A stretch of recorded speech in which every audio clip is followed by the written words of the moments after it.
Ya.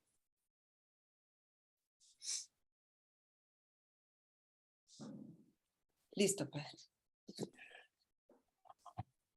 Otra vez. Pase pelón. Sí. Espérame que no quiero que me oiga. Sí. Nos Perdón. vamos a enganchar. Solo, perdón, tal vez me hacen favor de apagar sus micrófonos. Cuando está compartiendo pantalla no tengo acceso yo a la barra de herramientas, entonces no puedo apagarlos yo. Creo que aquí, Mariela, tal vez podrías apagar tu micrófono, por favor. Gracias.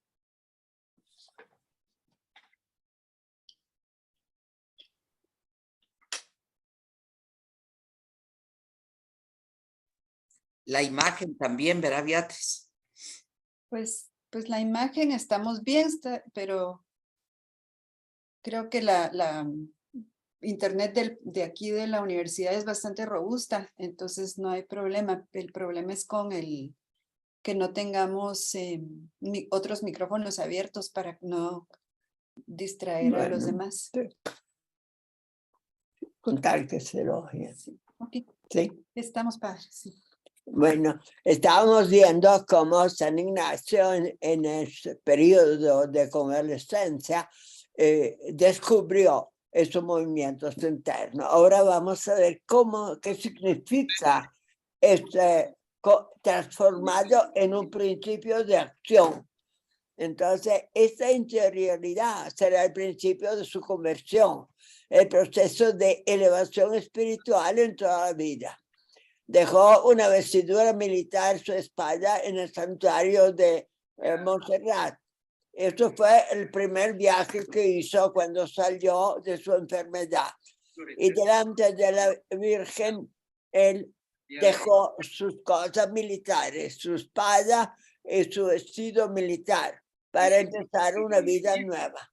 En 3 días hizo su examen de conciencia, 3 días de ordinario a los novicios le pedían una semana entera de reflexión. Y él, después de esto, pensó pasar una temporada breve en Manresa, en donde pensaba pues, reflexionar. Entonces, ahí en esta reflexión es donde encuentra el fundamento de lo que va a desarrollar después. Su fe y su análisis tiene que referirse a una base, esa es la escritura. Entonces, esta se realiza en la cueva de Manresa. Empieza a escribir sus reflexiones y las inspiraciones. Ahí empieza el pequeño esbozo de un libro que se llaman Los ejercicios espirituales. Él apunta todos esos movimientos que hay dentro de sí. Todavía seguimos hablando de esto. En el año 1522. Entre las personas devotas se extiende ya cuando ella está en Manresa, empieza a crear la fama una persona extraordinaria que cuando recibe una limosna al mismo tiempo le da una instrucción espiritual. Empieza su fama de santidad. Y luego distribuye entre los pordioseros lo que recibe. Y ahí empieza a formar su pequeño grupo que luego continuará en Barcelona. La interioridad es un mundo complejo porque él tiene que distinguir dentro de sí los diferentes movimientos. San Ignacio nos invita a aplicar ese valioso instrumento que es nuestro ser interior a las cosas del espíritu. Ignacio se encuentra con Dios. Lo encontró presente en su interior. Esas son palabras de él. Era Dios mismo el que experimenté, no palabras humanas sobre él. Y solo puede experimentarse en virtud de su iniciativa. El mismo Ignacio lo relata en su autobiografía. Describe cómo empezó a darse cuenta de los diferentes movimientos del espíritu mismo y cómo aprendió a reconocer la diversidad de los movimientos.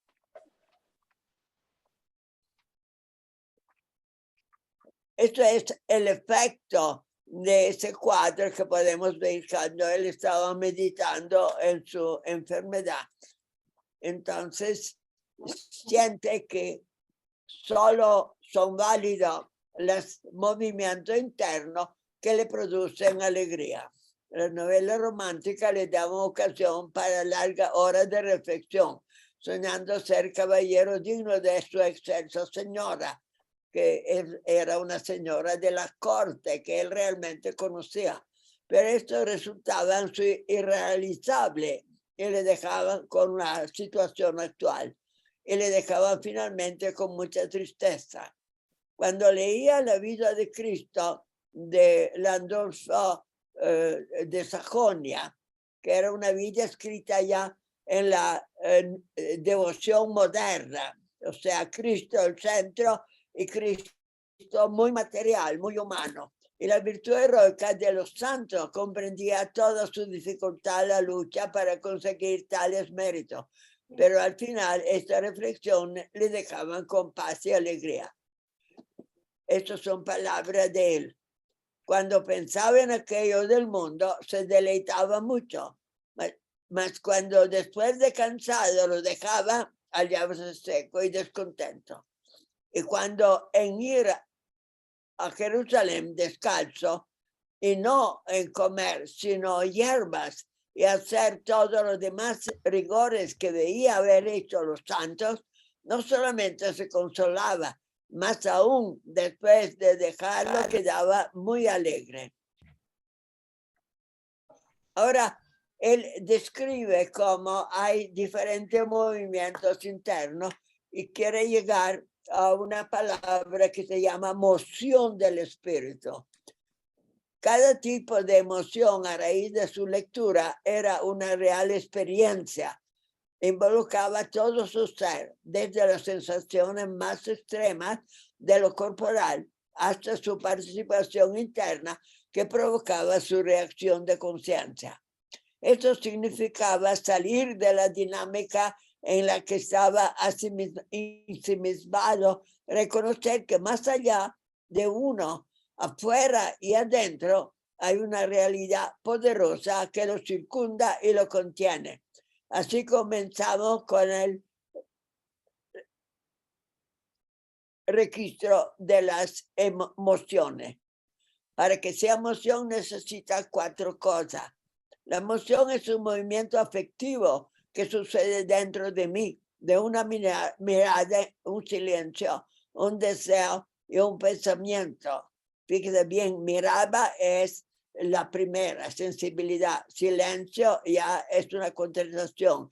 Deseo es afecto y un pensamiento es especulación.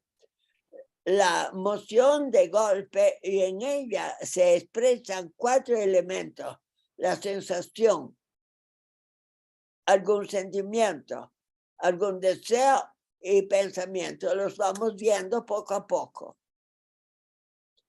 En este mismo tiempo de que él estaba ya en Manresa, usando ese método de concentración, había un movimiento grande en toda Europa que era el de la reforma.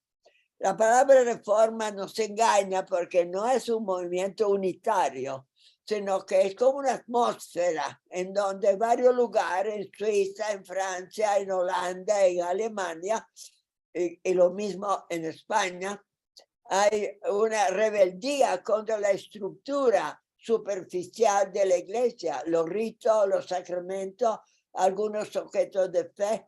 Todo esto estaba en cuestión. Esto está desde 1517, o sea, 3 años antes. Ya Lutero había colgado la famosa 95 tesis públicas para hacer ver su protesta. Estas fueron analizadas en Roma.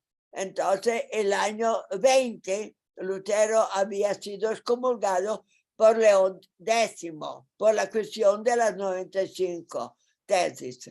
En 1521 ya estamos en la época de la herida de San Ignacio. En la Dieta de Worms, Lutero se niega a retratarse delante del emperador, que era el emperador del Sagrado Romano Imperio, que era al mismo tiempo rey de España, Carlos V, el cual defiende la fe. Lutero se apoya en los grandes poderes que son los electores. Los electores eran como jefes de una región de Alemania, o sea, como sátrapas. Ellos tenían todo el poder, por eso eran los electores del emperador, pero trabajaban como una autoridad propia y ellos brindan su apoyo a Lutero. Entonces, como ven, el mundo laico empieza a moverse, mientras que San Ignacio resiste a ese movimiento. Eso vemos después cómo resiste. Es la época agresiva de Lutero, su gran oposición a Roma, contra la venta de indulgencia. De su lado, al mismo tiempo, sin que sean conectados con él, sino poco a poco van haciéndose armonizados, pero son aparte. Juan Calvino en la parte francesa de Suiza. Luis Vives está en España, es un humanista. Erasmo es un poco anterior, de unos 20, 30 años antes, pero es el primero en revelarse. Y las obras de él luego las encontramos con San Ignacio un poco más en Alcalá de Henares. Y luego Zwinglio era la parte alemana cerca de Basel.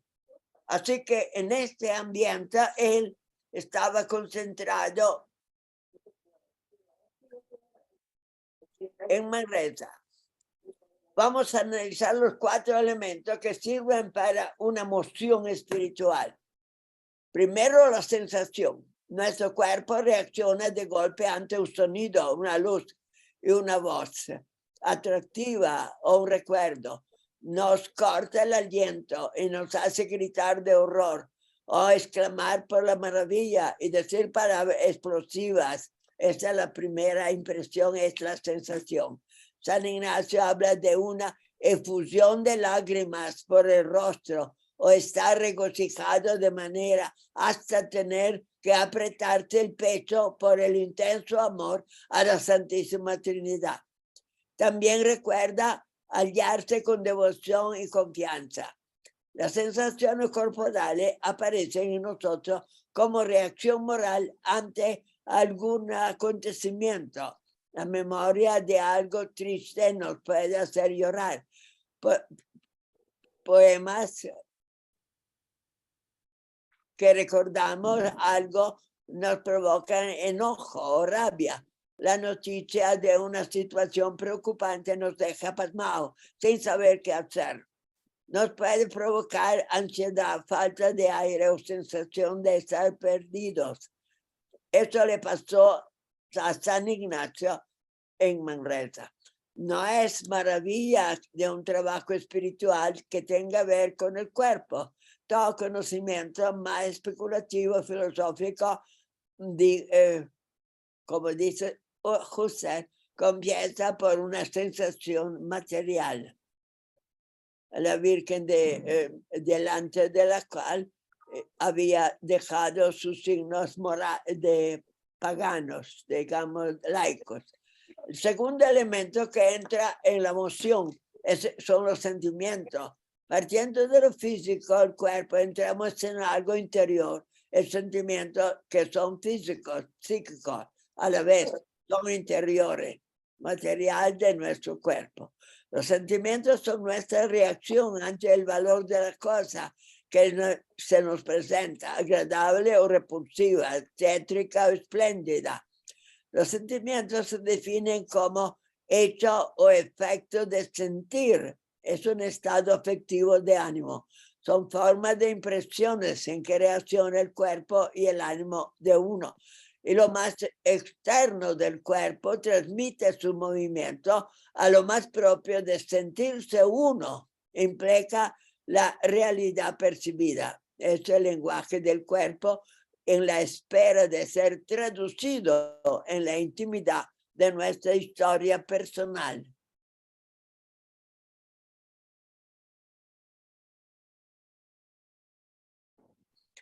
el iluminado. En la cueva de Manresa no era una cueva, era una ladera del río y con un techo de piedra, y ahí en esto él pasó ese primer tiempo. El primer tiempo fue de mucha alegría espiritual. Tiene revelaciones, algunas acerca del misterio de la Trinidad caminando sobre el puente que entra a la ciudad. Y escribió el libro de los ejercicios, algunas partes en su línea fundamental, sobre todo lo de la purificación del alma. Esta la veremos luego en Alcalá de Henares, es otro tema que nos espera. Sobre todo lo de la purificación del alma y los movimientos del espíritu. Descubrió que el evangelio es el fundamento y sobre la escritura tiene que fundarse la fe. El sentimiento no es solo emoción.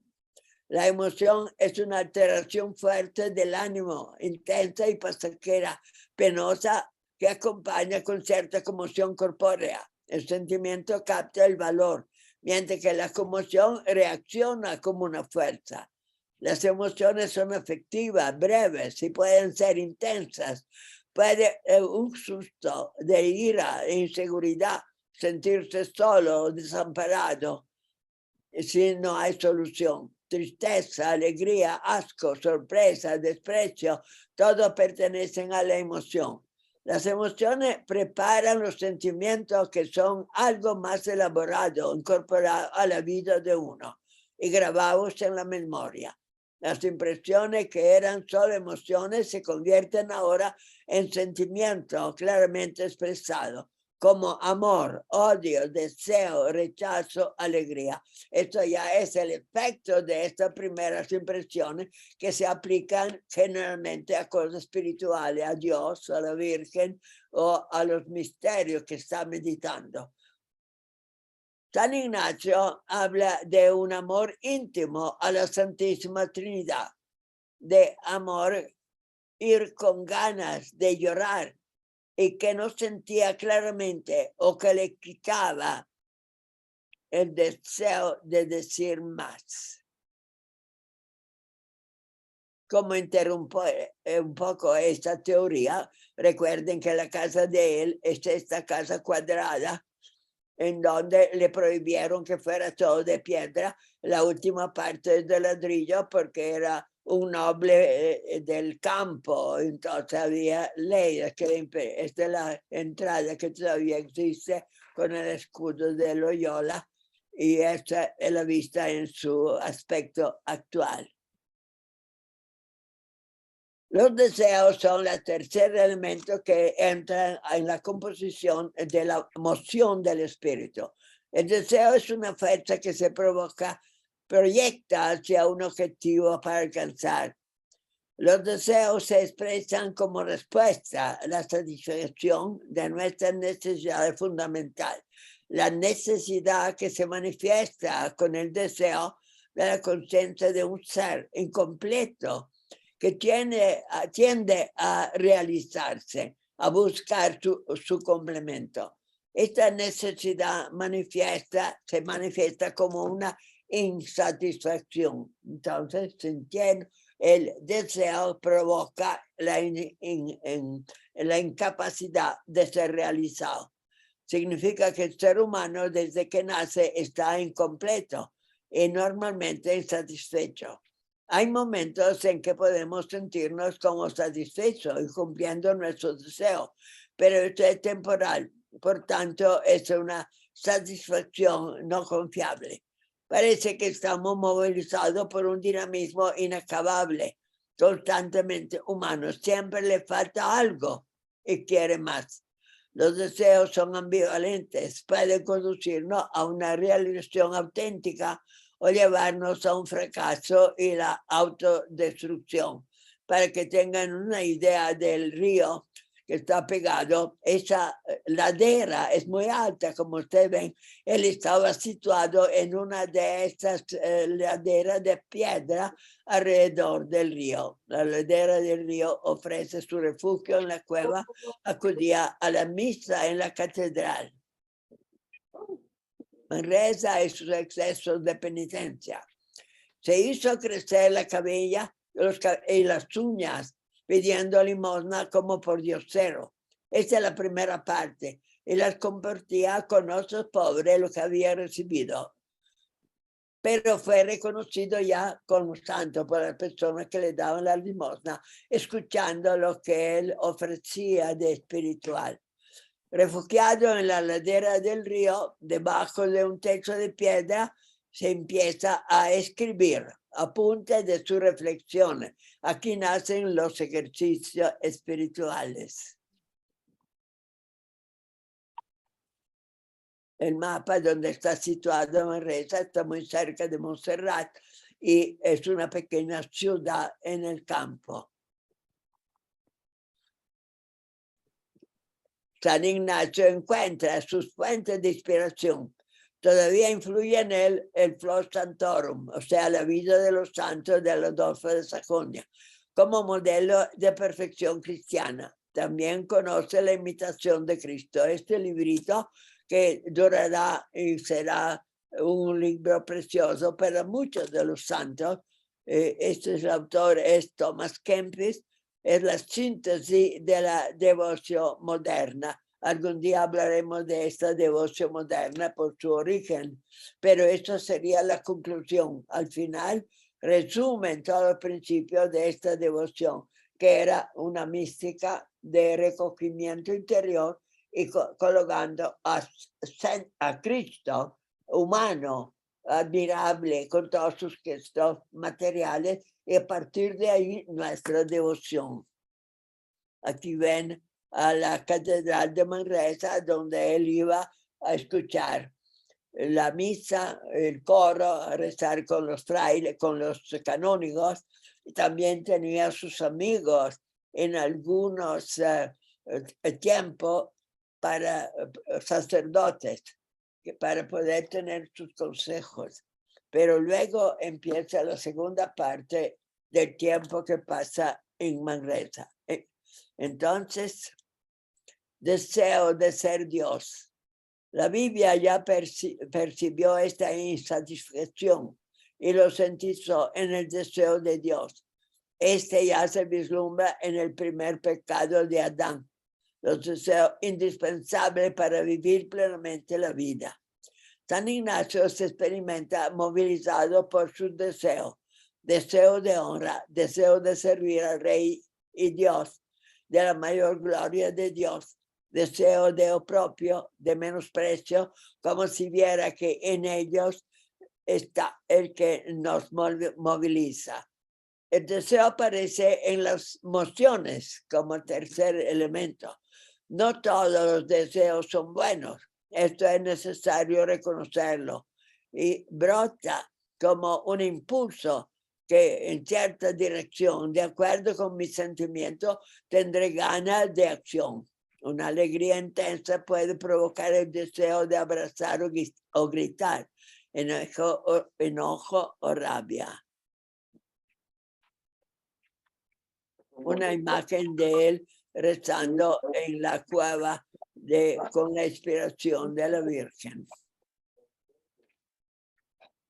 El cuarto elemento son los pensamientos, que propiamente es razonar sobre lo que uno ha captado con la experiencia, con los sentimientos, y ahora la razón entra a nivel más elevado. Nuestro espíritu se encuentra con los pensamientos generados por la experiencia. Los pensamientos se generan por una reflexión sobre los datos experimentales. El pensamiento les da color y el conjunto de emociones les organiza pensamientos que crecen en la reflexión de San Ignacio y otros disminuyen. Dice él, tengo que revisar las elecciones. Un pensamiento va disminuyendo y quería resistir contra el pensamiento y consideraba algunas razones que fuera posible. La crisis de conciencia. Al cabo de unos meses atraviesa una crisis en que empieza a dudar. Después de un periodo de seguridad, lo asalta la angustia, el desconcierto. Cree que no ha sido perdonado, las tentaciones hasta llegar al suicidio. Consulta a un sacerdote y no le ayudan. Entonces, en sí mismo. A lo largo del río le entra en la ciudad y recibe revelación hacia la Santísima Trinidad. ¿Qué quiere hacer? Es que hay interferencia, quería ver si podía. No voy Es que el micrófono de Milton está prendido. Ya estamos. Gracias. A lo largo del río, en la entrada de la ciudad, recibe revelaciones acerca de la Santísima Trinidad. Él dice que aunque se perdieran todos los libros, él ya no podría dudar por la revelación que ha visto. Entonces ahora tenemos por fin la emoción, que es el conjunto de todo lo que hemos enumerado. El conjunto de los 4 elementos es lo que llamamos una emoción espiritual. Si hacemos un registro de las emociones de nuestra experiencia, recuperamos la historia que vivió San Ignacio en el proceso de la conversión, cuando se le abrieron los ojos y vio la enseñanza derivada de la experiencia.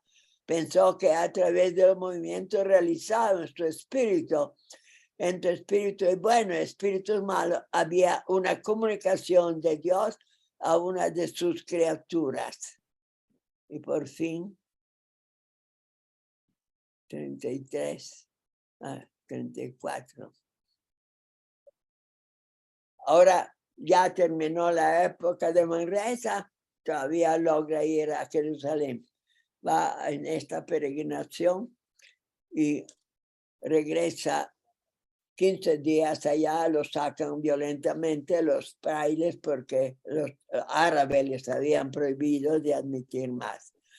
Regresado a Barcelona, va a estudiar latín con los niños que tenían la mitad de la edad de él. Y es lo primero estudio porque ve aconsejado por una mujer catalana, Rossi, y que luego duró toda la vida la comunicación con ella.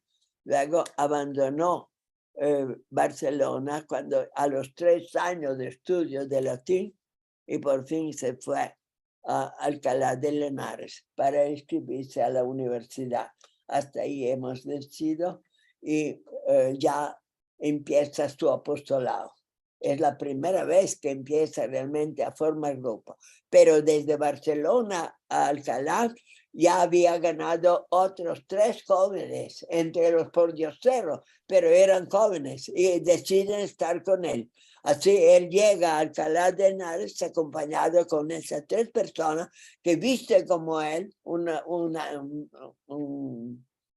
sayal, una túnica clara, un poco diferente de la de los frailes, y empieza la vida de apostolado en Alcalá de Henares. Esto lo dejamos para otro día. ¿Hay alguna pregunta, alguna cosa que quieran saber urgentemente? Pongan sus micrófonos.